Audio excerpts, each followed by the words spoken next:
Hello and welcome to this latest installment in the CAS Ethics and Business video series. This has been a collaboration between journalism students from City University and CAS business students.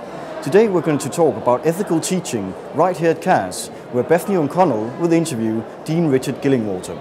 Afterwards we'll round up the series, which was created by Edouard Lapin about 2 years ago, with some closing remarks from Professor Palmer, the leader of the ethical program here at CAS. If you'd like to see the rest of the interviews in the series, please go to this website. My name is Christian Jensen, a journalism student from City as well. Enjoy. Are ethics important in a successful business, and is it essential to teach them in a business school? Ethics is completely and utterly essential in business. If we don't have a very strong sense of ethical judgment in the way we do our business, then we will all suffer. So it goes right to the heart of how we conduct our business. And I think for that reason it's obvious that we need, in a business school, which is about teaching and developing an understanding of business techniques, that we should actually have I don't believe that you can teach ethics, but certainly we should have very strong reflections on ethical issues and how ethics interacts with business. How does CAS guide its students in becoming ethical business people? The answer to this is in many different ways. And also very much depends on the type of program that students are doing. But if you take the MBA, in terms of the MBA, there have been for a long time modules in the MBA about corporate social responsibility, and those go very deeply into the different aspects of CSR.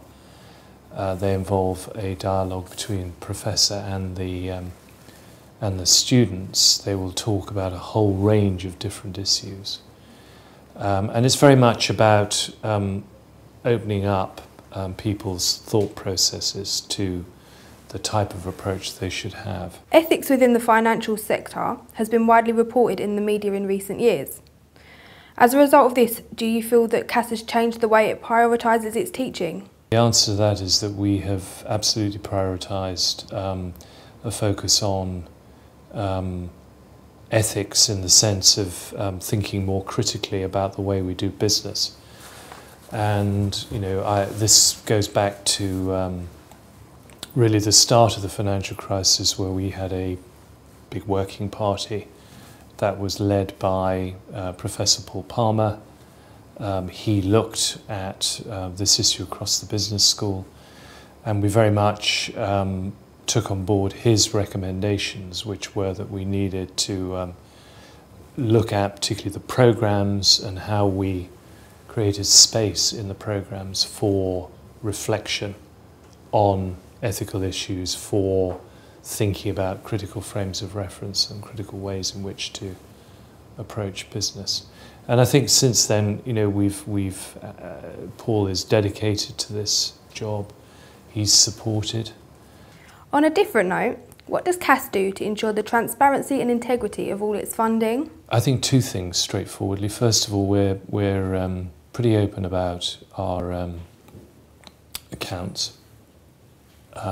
So we actually publish some outline numbers, but in terms of our staff engagement, we're very open about the funding situation. So the revenue that we generate, and then the costs, and the sort of deficit surplus situation that we're in at any given time. In terms of funding, then we publish annually a report on all our donations. And that report shows the financial health of the business school. So I think the answer is actually we're pretty transparent about what we do. The other really key thing for you to understand is that the money we make that we're allowed to keep, in other words, if we make a surplus and if we're allowed to keep any element of it, then that is ploughed back into the business school. It's ploughed back into research, it's ploughed back into better service, it's ploughed back into endlessly improving this building. It doesn't go anywhere else. It just, to the extent we're allowed to keep it, then it actually stays inside the business school. What single achievement are you proudest of by a Cass alumni during your time here? There is one. I mean, I think it's in a way invidious for it to stand out. But I remember we were all incredibly struck and we were horrified by the earthquake in Haiti. And we all saw the devastation, and in a very, very poor and dysfunctional society. Now, it so happened that we had not an alumnus, we actually had a student here doing the MBA. And we gave that student a lot of support, helped in terms of fundraising, but also support to go back and help in the immediate aftermath of the crisis. And I was just very, very struck by her courage. I mean, she had to take time out, she had to extend her MBA. I think she is close to finishing, or she has finished. But I was incredibly struck by her spirit in terms of coping with the fact that, a lot of her relatives are being killed, not her immediate family. But then actually, immediately organising a response and fundraising, and then with our blessing, going back and getting stuck into the actual, hard relief work.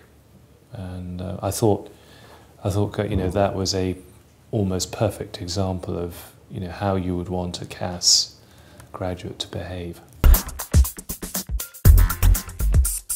Well, you've just heard from the Dean about the initiatives that Cass has taken since the 2008 financial crisis. Cass has been proactive in dealing with the issues of ethics following the financial crisis, and the fact that the spotlight would be at some point shined on the business schools as to how business leaders of the future would deal with the issues that emerged. Clearly, the financial crisis was not just of 2008, was not just about money. It is about serious leadership issues, values, morals and ethics. The school's approach has been a holistic one to dealing with these issues. So, for example, instead of just having additional modules in corporate social responsibility or business ethics, the school has instead encouraged all its staff in the delivery of their teaching modules to examine and look at how ethical issues can come up in all aspects of a business career.